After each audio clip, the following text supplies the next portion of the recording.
Hello everyone, welcome back to my channel. So today is class 8 of our psychiatric or mental health nursing, and in this class we will basically discuss about the post-traumatic stress disorder and somatoform disorder or and conversion disorder, right? So the first one is the trauma and stress related disorder. इसमें हमारा first है post traumatic stress disorder.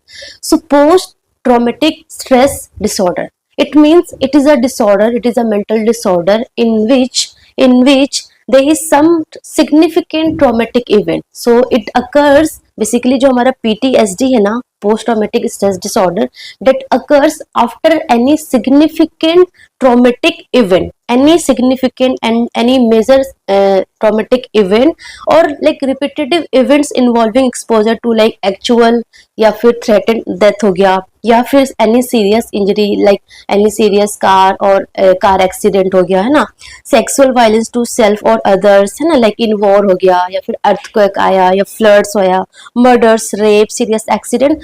Because of that condition क्या होगा, there is the symptoms like कि flashback, vivid memories और nightmares है ना. So like re experiencing that trauma, जो ट्रॉमा हुआ था वापस से उसी ट्रॉमा को री एक्सपीरियंस करना in form of flashback, vivid memories हो गया, नाइटमेयर्स हो गया, ओके.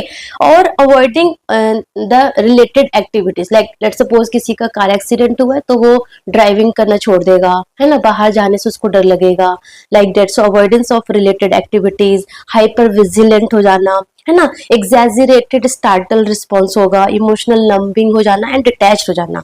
एंड अगर ड्यूरेशन मोर देन 1 मंथ होगा then it is termed as post traumatic stress disorder.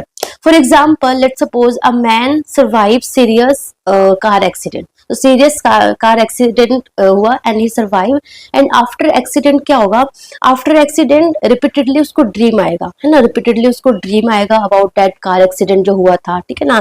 And वो बहुत एंक्सियस फील करेगा जब भी वो ट्रेवल करेगा, उसको बहुत ऐसे एंग्जाइटी होगी, डर लगेगा, फियर होगा कि फिर से कहीं एक्सीडेंट ना हो जाए मेरा. सो जब whenever he travel he feel anxious fear, right? And he avoid the driving. हो सकता है वो ड्राइविंग करता था, ड्राइविंग अवॉइड कर दे, उसको इतना डर लगेगा कि लेट सपोज वो कार ड्राइव करता था एंड वो कार ड्राइविंग करना छोड़ देगा क्योंकि because of that fear, because of that anxiety है ना. एंड एकदम से अगर कुछ साउंड होता है तो एकदम से वो डर जाना है ना. So that is termed as post traumatic stress disorder. So the symptoms that arise after any significant trauma, right. So treatment क्या होगा, treatment again that is SSRI है ना, जो हमने एंजाइटी डिसऑर्डर पढ़ा था ना, उसमें भी हमारा सेम ट्रीटमेंट था, ऐसे ही सेम ट्रीटमेंट है. SSRI that is selective serotonin reuptake inhibitors and cognitive behaviour therapy, that is the treatment of choice. So treatment of choice of post traumatic stress disorder that is हमारा CBT है ना, cognitive behavioural therapy.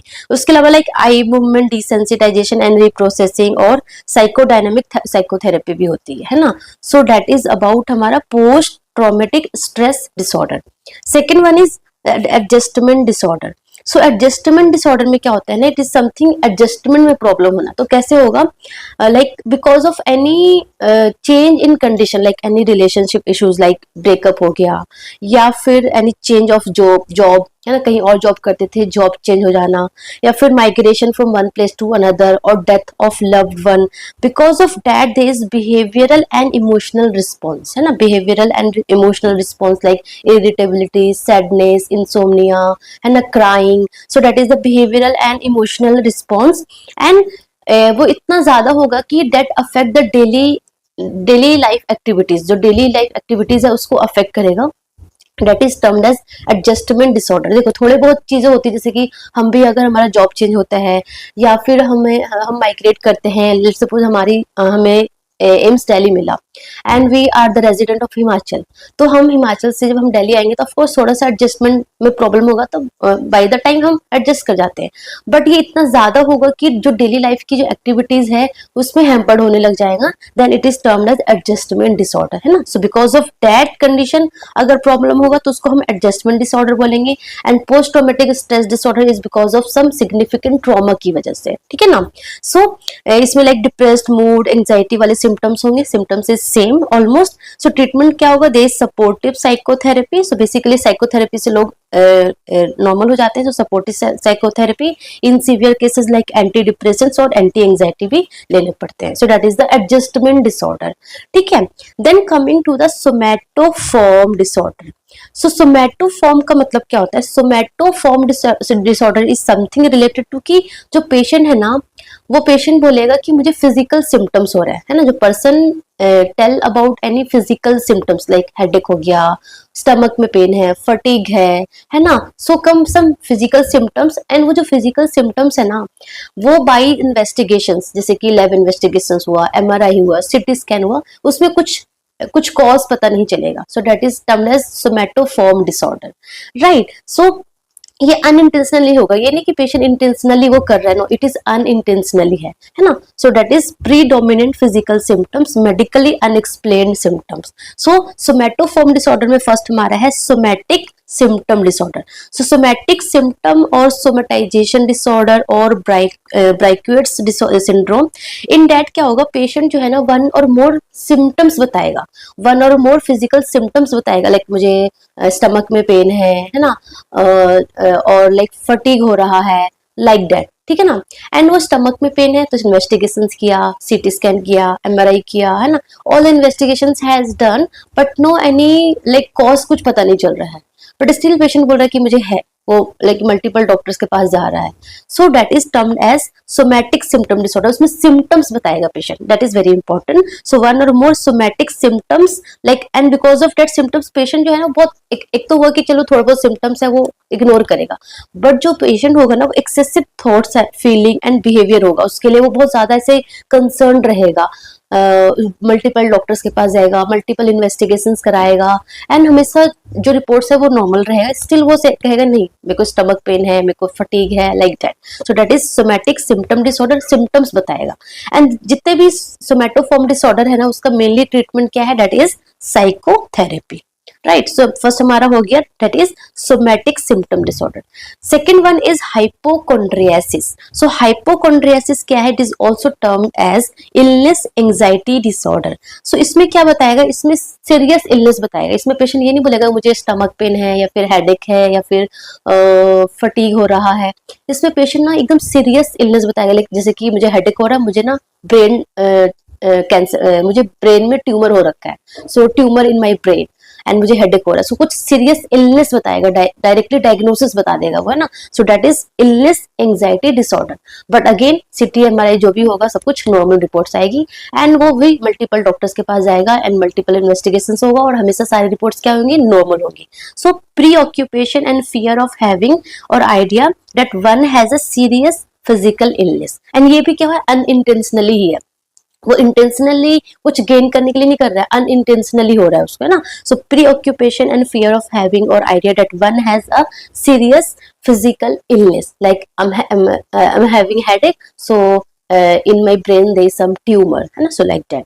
So despite investigation and medical reassurance, वो calm down नहीं होगा, and इसका भी treatment क्या होगा, that is psychotherapy. Then third one is dissociative disorder. ठीक है. सो डिसोसिएटिव में क्या होगा, dissociative is something, dissociative disorder is also known as conversion disorder और hysteria.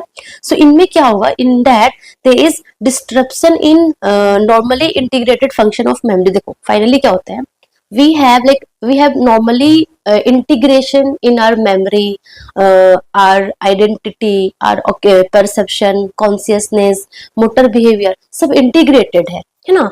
But in dissociative disorder में क्या हो जाएगा, डिसोसिएट हो जाएगा, है ना, डिसोसिएट हो जाएगा. So dissociative disorder is also termed as conversion disorder और हिस्टेरिया. सो इसमें क्या होगा, देयर इज डिसरप्शन और dissociation in normally integrated function of memory, identity, perceptions, consciousness and motor behavior. उसमें क्या हो जाएगा, disruption हो जाएगा, dissociation हो जाएगा. जैसे कि एंड ये क्यों हो रहा है, अगेन फॉर एंजाइटी से डील करने के लिए, कुछ भी स्ट्रेसर्स है, उस स्ट्रेस से क्या हो रही है, एंजाइटी हो रही है, एंड उस एंजाइटी से डील करने के लिए उसकी मेमोरी, आइडेंटिटी, परसेप्शन में डिसोसिएशन हो रहा है. ठीक है ना. सो फर्स्ट हमारा है डिसोसिएटिव अमनेसिया। सो डिसोसिएटिव अमनेसिया में क्या होगा कि मेमोरी लॉस हो जाएगा, memory loss of that particular traumatic event of personal, जो personal significance of that particular जो ट्रॉमेटिक इवेंट है ना, वो वाली मेमोरी लॉस हो जाएगी। लेट्स सपोज एक चाइल्ड है, एक child is sexually abuse by his any relative, let's suppose है ना, हिज मेल रिलेटिव। सो वो क्या करेगा, पहले वो मेल रिलेटिव के पास नहीं जाएगा, है ना, फिर धीरे धीरे क्या वो सारे मेल को छोड़ देगा जाने पास, फिर धीरे धीरे सारे लोगों को वो अवॉइड कर देगा, सारे पीपल्स को अवॉइड कर देगा, एक रूम में वो बॉन्ड हो जाएगी, है ना। देन एक ऐसा टाइम आएगा कि वो जो पर्टिकुलर जो मेमोरी है ना, जो सेक्सुअली अब्यूज का जो मेमोरी है, वो उसके माइंड से लॉस्ट हो जाएगा, वो लॉस्ट हो जाएगा, and then she back to normal. So that is termed as dissociative amnesia. वो जो ट्रॉमेटिक इवेंट वाला जो वो पर्टिकुलर माइंड जो मेमोरी है, वो क्या हो गया, लॉस्ट हो गई है, ठीक है ना। So that is sudden loss of memory for a traumatic event of personal significance. बाकी सारी चीजें रहेगी, उससे पहले उसके बाद वाली सब कुछ रहेगी, and it is not because of कि कुछ कुछ कॉज है, कुछ ब्रेन में कुछ प्रॉब्लम की वजह से, no, it is not like that, but वो पर्टिकुलर ट्रॉमेटिक इवेंट वाली जो मेमोरी है वो लॉस हो जाएगी, है ना। एंड हो सकता है उस दिन और भी कुछ चीजें हुई होगी, जिस दिन वो सेक्सुअली अब्यूज हुई होगी उस दिन और भी चीजें हुई होगी, वो चीजें उसको याद रहेगी, बट वो पर्टिकुलर मेमोरी जो है वो लॉस हो जाएगी। So that is known as dissociative amnesia, मतलब लॉस ऑफ मेमोरी, ठीक है ना। दूसरा हमारा है डिसोसिएटिव फ्यूज। सो डिसोसिएटिव फ्यूज में क्या होगा, that is very very important. यहाँ पे क्या होगा कि जो पर्सन है ना, वो सडनली एकदम से, एकदम कोई लाइफ में बहुत बड़ा स्ट्रेसफुल इवेंट था, एंड बिकॉज ऑफ दैट एकदम से क्या होगा, वो सडनली अनएक्सपेक्टेड ट्रेवल करेगा from one place to another place, वो चला गया सडनली, अनएक्सपेक्टेड ट्रेवल, एंड जहां पे वो ट्रेवल करके जाएगा वहां पे वो अपनी एक न्यू आइडेंटिटी फॉर्म कर लेगा, न्यू आइडेंटिटी फॉर्म कर लेगा, है ना। लेट्स सपोज वो नॉर्मल लेक्चरर था किसी कॉलेज में, वो किसी अनदर प्लेस पे गया, एंड वहां पे वो क्या करने लगा, वहां पे वो कुछ लेट्स सपोज आप गोलगप्पे बेचने लगा, है ना। So new identity, new occupation वहां पे वो ले लेगा। So sudden unexpected travel, inability to recall some और all of past, and past को वो रिकॉल नहीं कर पाएगा, ठीक है ना। May involve confusion about identity और अजम्पशन ऑफ न्यू आइडेंटिटी, है ना, या तो कंफ्यूज रहेगा या फिर न्यू आइडेंटिटी ही फॉर्म कर लेगा, ठीक है। And basic self care maintain and behaviour appear normal during travel, and then again से अगेन क्या होगा कि उसको फिर से वापस याद आएगा, वापस से अपनी जगह पे आ जाएगा। सो ऐसे इस तरीके से होगा। So that is known as dissociative fugue, sudden unexpected travel and regain some different identity, confusion होगी जो पास्ट वाली आइडेंटिटी है, ठीक है ना, and inability to recall some और all of the past. So that is known as dissociative fuse.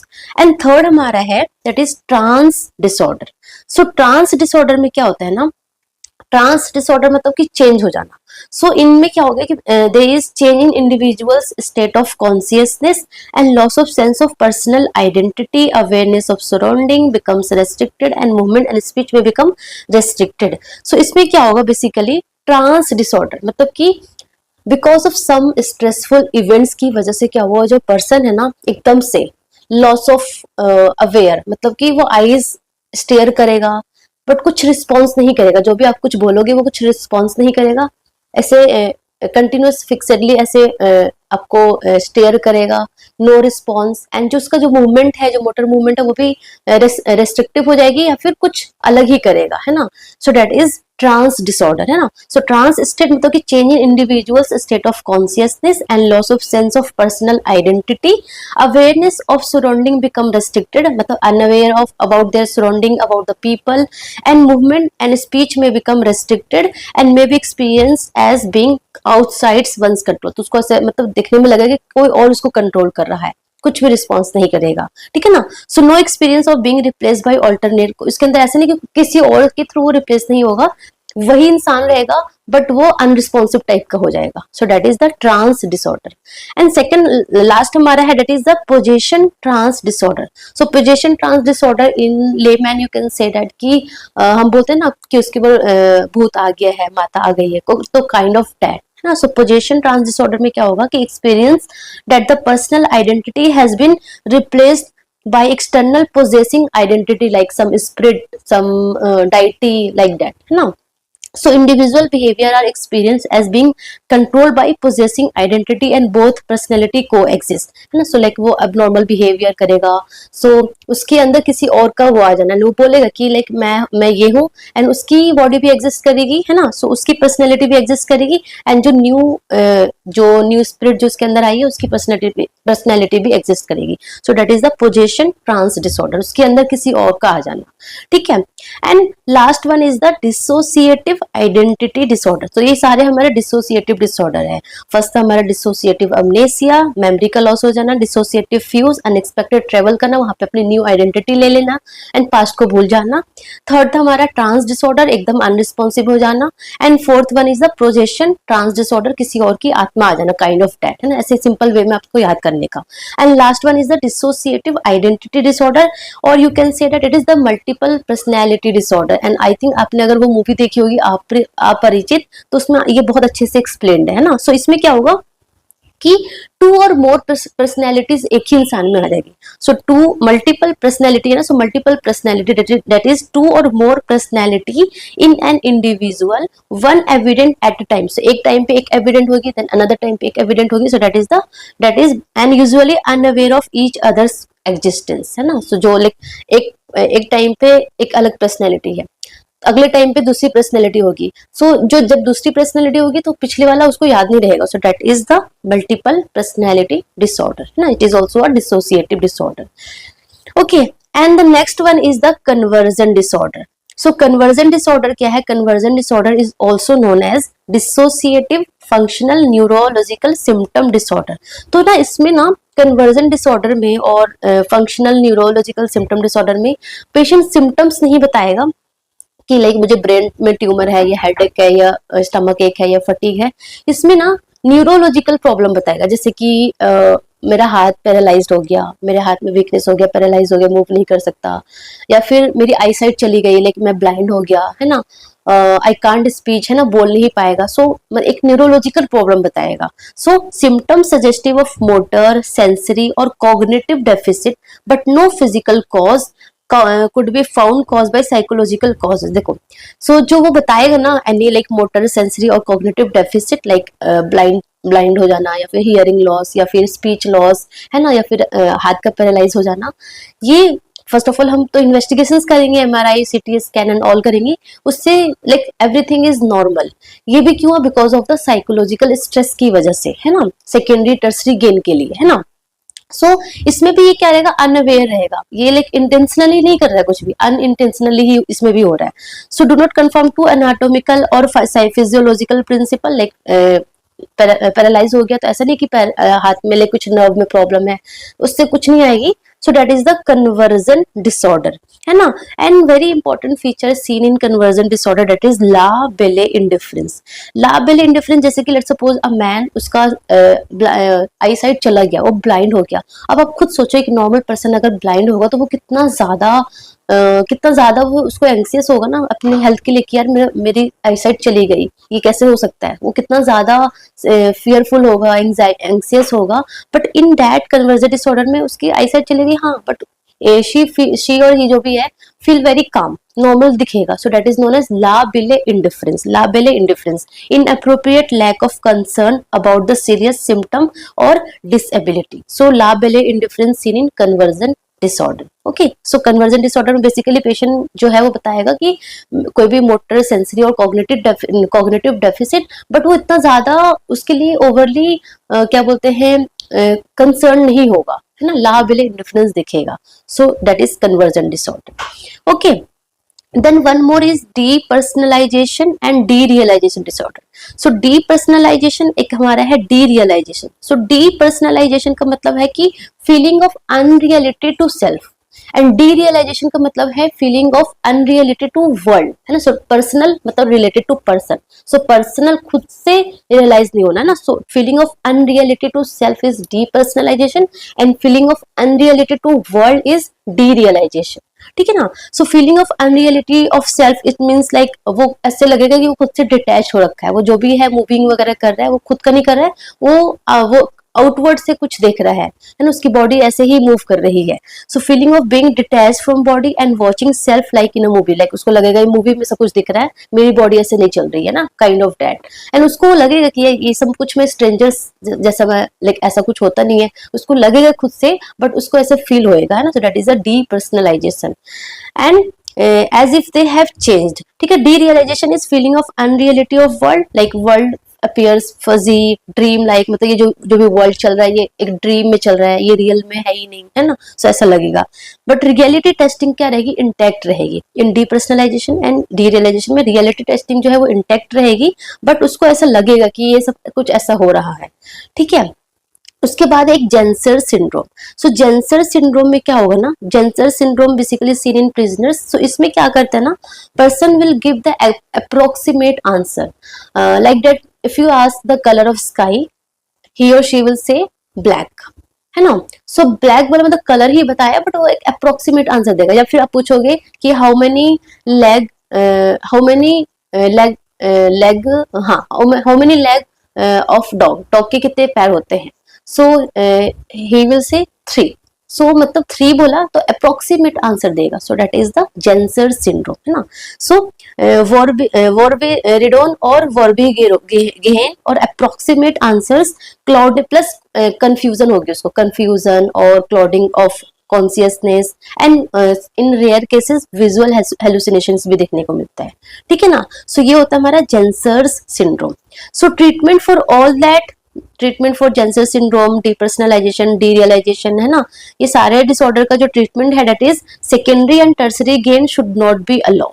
Secondary and tertiary gain का मतलब क्या है कि let's suppose a person will say कि मेरा ये हैंड पैरालाइज हो गया, उसका ये हैंड पैरालाइज हो गया, एंड लेट्स सपोज उसका हैंड पैरालाइज हो गया तो वो जो काम करता था उसको उस काम से छुटकारा मिल जाएगा, काम नहीं कर पाएगा. ठीक है ना. अब वो काम नहीं कर रहा है, एंड हो सकता है कि उसको फाइनेंशियली असिस्टेंट मिल जाए, फाइनेंशियली कोई हेल्प करने लग जाए, है ना. So that is a secondary gain, उसको खुद को गेन मिल रहा है. एंड टर्सरी गेन मतलब कि वो काम नहीं कर रहा है ना. सो उसके लेट्स सपोज उसकी स्पाउस है, उसकी वाइफ है, तो उसको वाइफ को लोग लाइक काइंड ऑफ एम्पैथी दे रहे हैं, फाइनेंशियली हेल्प कर रहे हैं, है ना. So that is the tertiary gain, मतलब उसकी वजह से किसी और को हेल्प मिल रहा है. सो सेकेंडरी और टर्सरी गेन को अलाउ नहीं करना है. Sick role should be discourage. Behavioural therapy हो गया, एब्रिएक्शन हो गया, like attempt made to bring back unconscious memory using hypnosis और मेडिकेशन एटसेट्रा. साइको एनालिसिस हो गया, एंड ट्रीटमेंट में like benzodiazepine, thiopentone and amytal for abreaction, है ना. सो ये सारा ट्रीटमेंट है फॉर दिस ऑल डिसऑर्डर. ठीक है.